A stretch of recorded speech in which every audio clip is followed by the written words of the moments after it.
à toutes et à tous et soyez les bienvenus à votre nouvelle émission Claire et Nette. C'est un plaisir pour moi de vous retrouver à nouveau. Cette émission va éclairer les sujets de ce monde numérique. Les mots ont du pouvoir. Chaque mot qu'on emploie peut avoir des conséquences négatives ou des conséquences positives. Alors, il faut savoir les employer ou les utiliser. Nous allons discuter sur ce thème aujourd'hui et j'ai le plaisir de recevoir un invité exceptionnel. Il est une personnalité connu par l'ensemble du public burkinabé, pour ne pas dire d'ici et d'ailleurs. Il est enseignant, il est formateur, il est conférencier, il est tout et tout le plaisir est pour moi de le recevoir sur ce plateau. Bienvenue, Monsieur Sawadro Moussa à Claire et Nette. Merci pour votre accueil et merci pour ces éloges. D'entrée de jeu, quelle définition on pourrait donner à un discours de haine? Vous savez, c'est très difficile de trouver une définition claire. Le discours de haine sera plutôt appréhendé sous son caractère, son contenu. De façon ramassée, je pourrais dire que le discours de haine, c'est un discours dans lequel l'auteur va stigmatiser une personne, va tenir des propos de nature à stigmatiser une personne, à présenter la personne comme état à l'origine d'un problème ou la source d'un problème et qui fait qu'il va utiliser des mots péjoratifs, des mots accusateurs, des mots dévalorisants, des mots déshumanisants pour qualifier cette personne-là et essayer de déshumaniser la personne en faisant de la personne non son alter ego, mais celui qui est à la source de ces problèmes. Monsieur Sawadro, est-ce à dire qu'on doit voir au discours de haine une intention de nuire? Oui et non. Parce que si je me réfère un peu au cas que l'étude a montré, il y a des gens qui utilisent le discours de haine de façon décomplexée. Ils le savent. On en a connu des gens qui tiennent des discours racistes, des discours xénophobes. Ils savent que le discours qu'ils tiennent blesse. Ils le font exprès. Mais aussi, on a vu dans le cas du Burkina qu'il y a certains qui tiennent des discours de haine, pas parce que, d'abord, je pourrais dire par ignorance. Peut-être la situation sécuritaire est telle que les gens se retrouvent souvent dans des positions où c'est plutôt la passion, l'émotion qui prend le dessus et ils disent souvent des choses qu'ils pensent être vraies, sans forcément tenir compte de l'impact de ces mots-là sur d'autres personnes. Et ces gens-là, avec des campagnes de sensibilisation, on arrive à les ramener dans le droit chemin. Mais ceux qui choisissent volontairement de tenir un discours de haine sont souvent porteurs d'un projet, porteurs d'une idée. Et ces gens-là, c'est souvent très difficile parce que c'est des gens qui savent ce qu'ils font. Nous avons réalisé un micro-trottoir allant dans ce sens-là. Nous allons écouter les points de vue des Burkinabés et on revient sur ce plateau. Merci.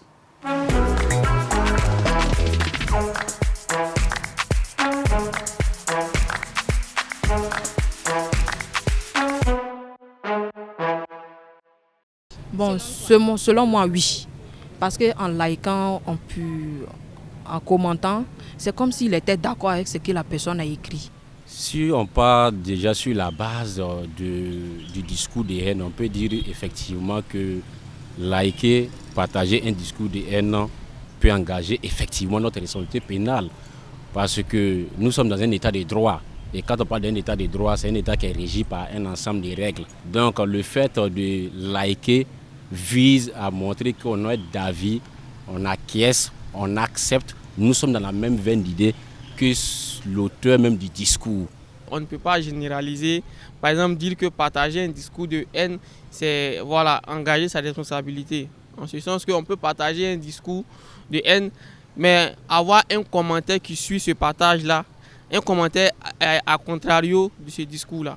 Je vois par exemple un discours de haine sur les réseaux sociaux contre un groupe d'individus. Moi, je partage et au-dessus du partage, là, je dis que je ne suis pas d'accord avec le fait que des personnes puissent utiliser les réseaux sociaux ainsi. Et je voudrais appeler l'ensemble des partis à plus de retenue.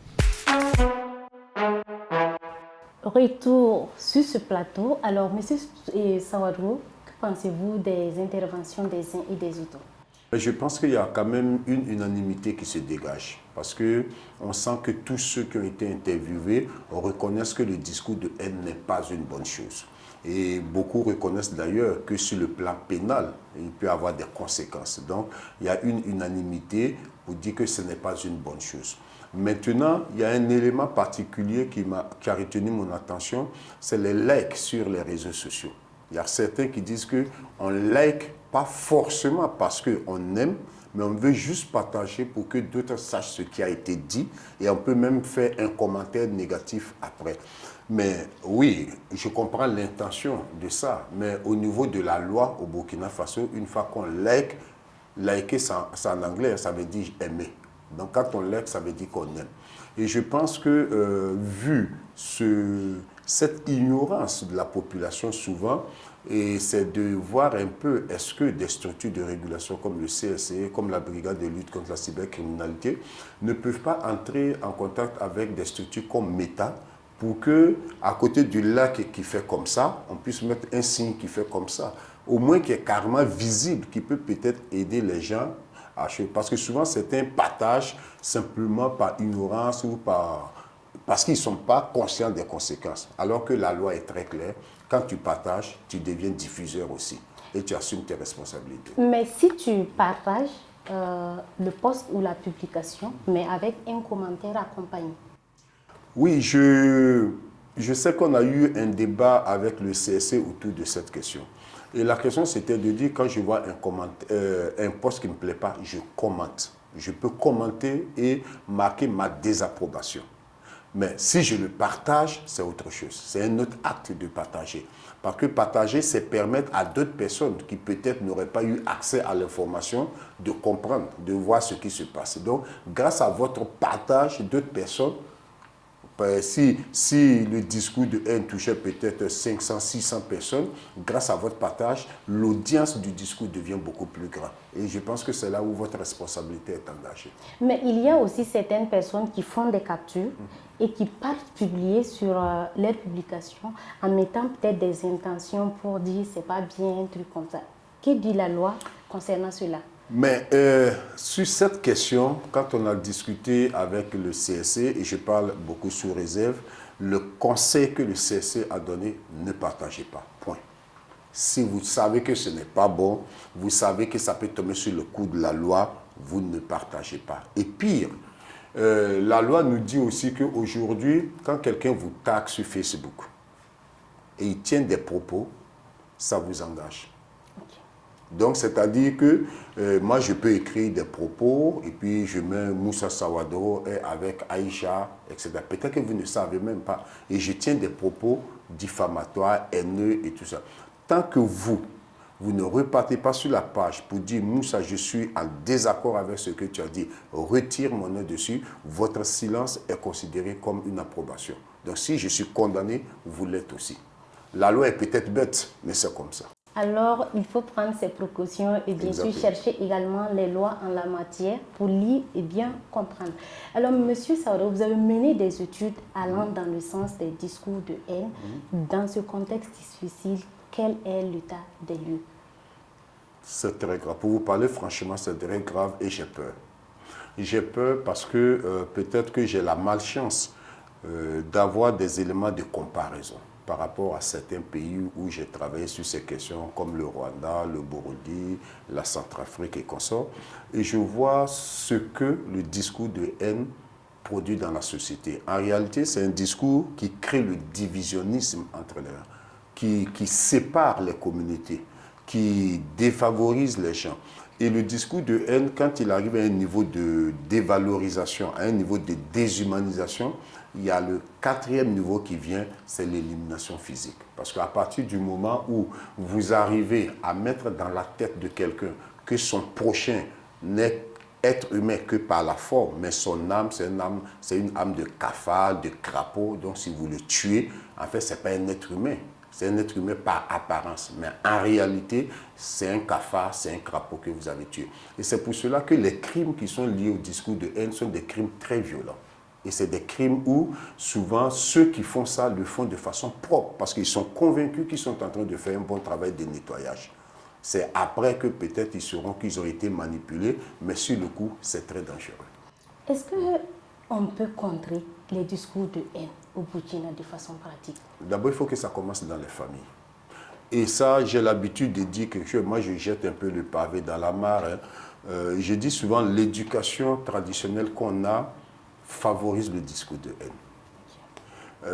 Quand je dis ça, ça choque les gens parce que peut-être les nouvelles générations, sinon tous les gens de notre temps ou bien nos aînés et tous, dans toutes les familles burkinabées, vous allez voir que les enfants ont été élevés pour se méfier de tel groupe ethnique, de tel groupe ethnique, de tel groupe ethnique. Donc, en réalité, c'est un sujet tabou que les gens ne veulent pas voir.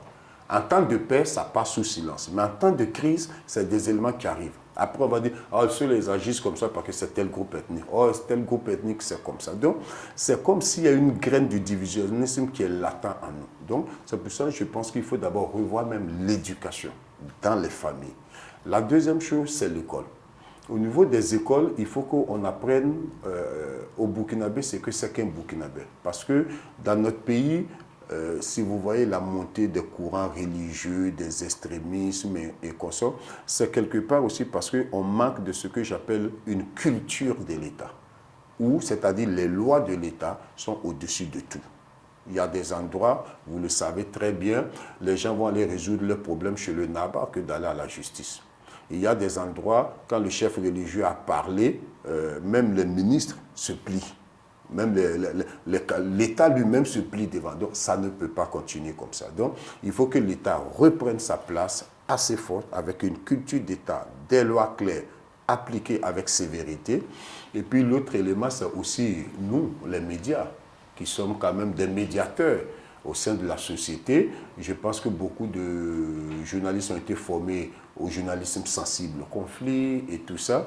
Donc, il faut qu'on soit aussi des éléments d'alerte, de veille, pour pouvoir prendre tous ces éléments-là dans le traitement de nos informations. Donc, c'est vraiment un combat multidimension, quoi. Ok.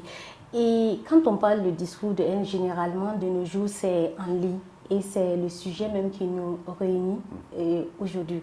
Est-ce qu'il existe des mécanismes internes au niveau des opérateurs de plateformes, de réseaux sociaux également aussi pour pallier à cela?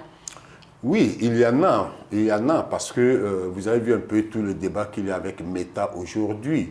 Dans des pays européens, par exemple, on est arrivé plus ou moins à faire en sorte que les vies privées, certains soient respectées. Mais on a un problème avec le Burkina Faso et chez l'Afrique en général. Le cas du Burkina Faso, vous savez, Meta, par exemple, c'est une société américaine. Et c'est des sociétés qui fonctionnent selon le premier, le deuxième, le troisième, le quatrième, le cinquième amendement et qui ont une conception de la liberté de presse et de la liberté d'opinion que nous, on n'a pas ici. Parce que souvent, des structures de l'État comme le CSC ou comme la brigade de lutte contre la cybercriminalité, il y a eu des moments où ils ont saisi Meta pour se plaindre de propos jugés, le propos de haine et consorts. Et Meta leur a dit non. Dans notre critère de discours de haine, ça relève de la liberté d'expression. Donc vous voyez, la liberté d'expression au Burkina Faso n'est pas celle aux États-Unis.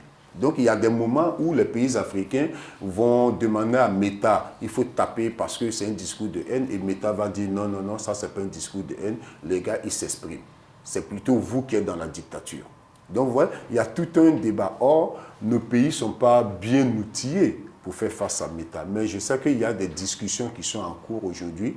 Quand même, Meta a appris un certain nombre de choses. J'ai appris que, par exemple, avec Meta, il y a tout un travail pour mettre des mots en langue nationale, Moré, Djoula, Birifo et consorts sur Meta, pour permettre justement de contribuer à lutter contre le discours de haine. Mais c'est d'abord une question juridique en termes de définition. Où commence le discours de haine et où commence la liberté d'expression. Et d'un pays à l'autre, on n'a pas les mêmes critères d'appréciation. Et quelles sont maintenant les stratégies à développer pour éviter la multiplication des discours de haine à l'heure actuelle? Parce que nous sommes devant les faits. Qu'est-ce qu'il faut faire? Mais la première des choses, c'est que, comme je dis, l'État assume ses responsabilités. Au Burkina, ici, il y a des discours de haine, des journalistes ont été insultés sur les réseaux sociaux, on a menacé certains de brûler leurs maisons. Que fait la justice? Voilà. Ça commence par là d'abord. Parce que s'il y a des cas où la justice sévit, voilà, on saura. Parce qu'aujourd'hui, on sait qui sont ceux qui sont portés du discours de haine. Ça, il ne faut pas être dans les secrets des dieux pour ça. On sait, il suffit de faire une veille communicationnelle sur Facebook, on sait qui menace qui dans ce pays-là. Mais si l'autorité ne fait rien, ça donne une sorte d'impunité à ceux qui font ça. Donc, il y a la responsabilité de l'État d'abord qui est engagée. Ça, c'est la première des choses. Et puis, il y a aussi la responsabilité individuelle qui est engagée. Parce que si vous décidez de votre propre chef de tenir des propos de haine, il faut être prêt à assumer les conséquences.